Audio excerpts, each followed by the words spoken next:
Sir అది ఏంటి అది బీడీ. ఆ,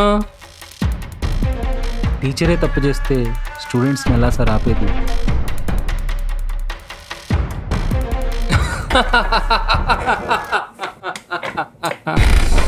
మన దునియాలో తప్పుకుండే వాల్యూ నిప్పుకి నిజానికి లేదండి, అలవాటు అయిపోయింది.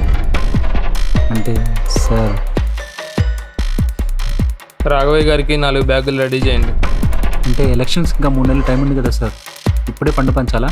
పిఏ గారు, మన దగ్గర ఉన్న డబ్బు ప్రాసెస్డ్ షుగర్ లాంటిది, చీమలకు చెప్పాల్సిన పని లేదు. Okay sir. ప్రాసెస్డ్ షుగర్ అంటే బ్లాక్ మనీ.